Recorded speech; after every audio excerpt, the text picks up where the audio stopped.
Hi everyone, it's me Darlene. I am back to make a couple more crumb blocks for our Crumb with Me quilt along.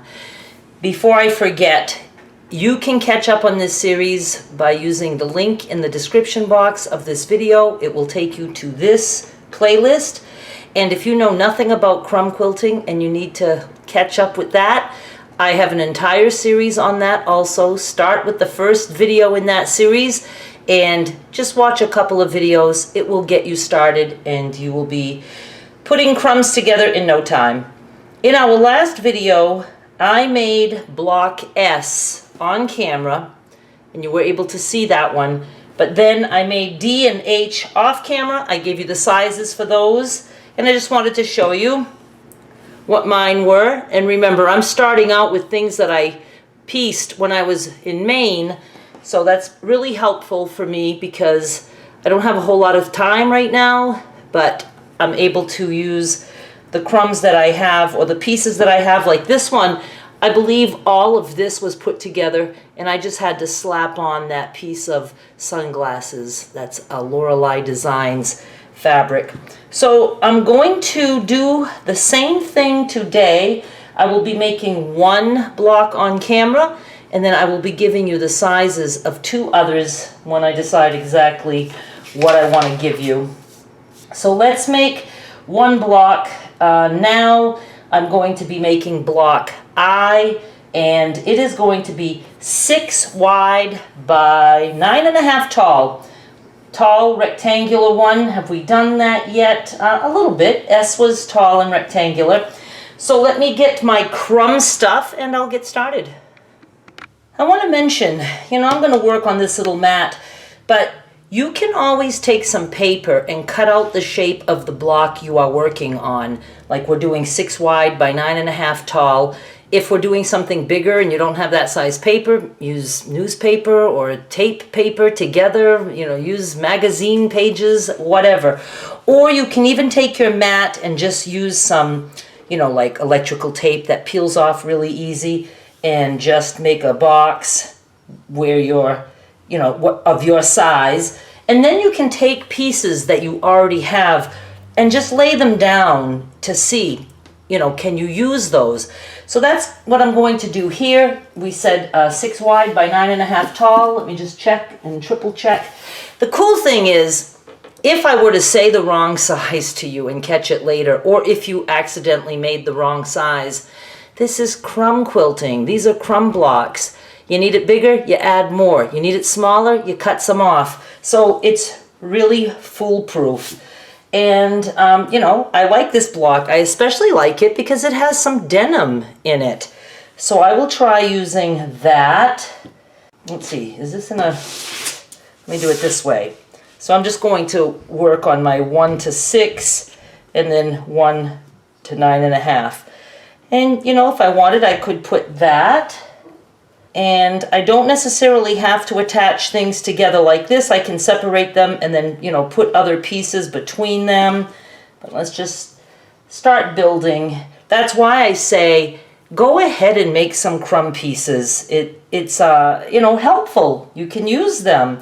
Now, I like this there. That's very, close to that little strip set. That's something that got cut off. So maybe, I don't know, we'll see. I might cut some of that off. And then I do like some pieces that are, I like that there. I like some pieces that aren't all just tiny. I just like a wide variety of things. That'll work there. I'll just press that. And we just need one more little thing here. I have a leftover half square triangle. I don't know if you can see all that. I think I can do something with these pieces. And I might make some changes as I go, but let me start slapping those together and I'll show you. Before I go to my machine, I've decided I'm going to sew these 3 things on this side so that I'll have that long piece, and then I can put these things together and then sew that together this way. So this, and this. So I have this strip put together, and I may be turning it this way. I don't know. This little bit of sunglasses, there's really not enough there, so I might be, cutting that off. But for now, let's just lay it down. And I'm going to sew these two things together, and then I'll see if this is wide enough. Sometimes we think things are wide enough, but then they're not. And when I have fabrics that are not even, as long as I have one piece that's, the top piece is kind of straight, I just lay it on there and eyeball it, and then I just trim all this extra off like that. And again, I don't care which way this goes. I'm just trying to see if I have enough for 9.5, and I really don't. So I'm either going to, put 2 strips here, or maybe just something wider. Let me see, what do we have going on right here? I think I'm going to sew, ooh, what's this? Oh, that's attached. I find things like, I liked this funky, weird, like leopard print, but, I could put it there and then trim, and then that would be the beginning of another block. Let me do that. I'm just going to slap that on there. And once again, I had a lot of excess on that, so I'm just going to trim that. And, I have like way more than 9.5 now. So that's going to be good because I can decide, this way or this way. So now I need to know if I were to attach that, I would have more than 9.5. Okay, I've decided that I need something between these two pieces because I don't think I will actually have 6, and I need some wiggle room to know where the best place to cut is. So I am going to, I think, keep that sunglasses piece. I'll just work with it. I might be able to make it look really tiny, which I like. And I'm going to be adding like this and like this. So let me just cut this, and I'm going to go sew these two pieces together to make my strip. And now I'm going to just put this piece here.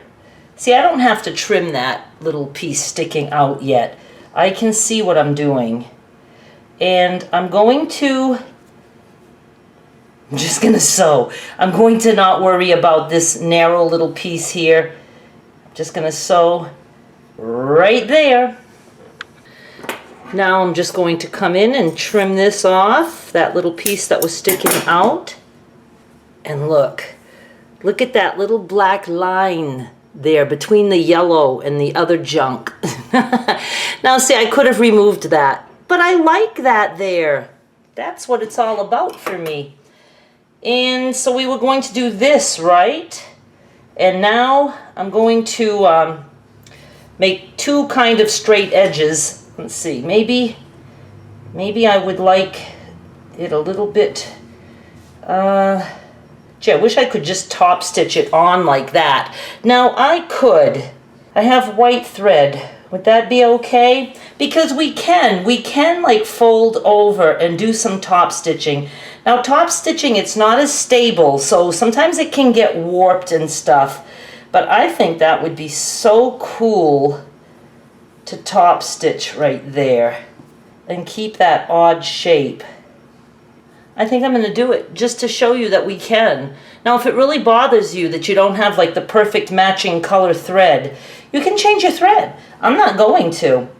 So I'm going to just go press this so that little hem that I just created will stay nice and flat, and then I'm going to just top stitch this on. Now if I had some fusible, which I don't, some iron-on stuff, I have some tape of that, but I don't know where it is. I don't even know if it made it to Mississippi. I could iron that down, and then it would be, really stable, and then you could just go top stitch. So I'm just going to press top stitch. Look, I have the fusible tape. It was just in one of the thingies there that I have for storage. So I pressed this, and now I'm just going to, how am I going to do that the best way? I want to just glue it onto here. Oh, that just worked out. See, I love this little curve. And I guess I'm going to go to the ironing board, and I'm just going to like lift this and put the tape under and then press, and I'll do that all the way down. This is what it looks like before I sew it. Now it wants to lift up a little bit because I have that, you know, folded, but that's certainly going to hold it on there. This is going to be so easy, and I'm going ahead with the white thread. I said that would be easy. I lied. What was happening is, you know, I had my foot, you know, sewing this way, and I kept falling off that bump around here somewhere. So, okay, I went off and I sewed on just the fabric. So I said, okay, I'll do it again. I'll start here. And I fell off again. Didn't give up. I ended up turning it and sewing this way. And that was so much easier. My foot was on this fabric. I didn't have that bump in my way. So there's a few lines. I don't know if this is ever going to end up on eBay or not. But you can see that I have like double white lines there. That's okay. Other than that, I really like it because I have the curve. Now I could have cut the curve, but then sewing curves is a little tricky. I didn't feel like doing that in this video, but I do like the idea of top stitching, and you can always add decorative stitches if you top stitch. You don't even have to top stitch to come back and do some lines of stitching or decorative stitching wherever you want. It makes it really cool that way. So I'm going to trim this to 6 by 9.5.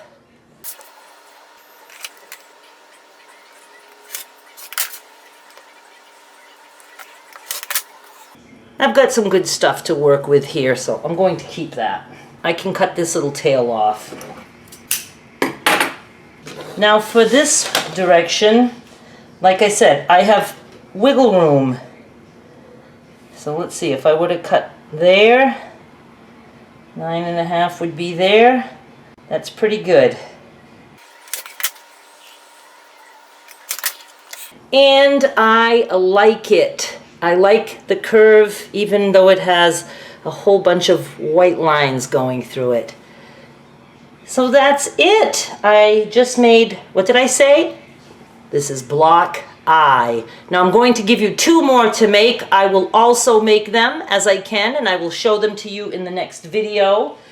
You're also going to make block J, which is 6 wide again, and 10.5 tall. So almost like this one, but an inch more.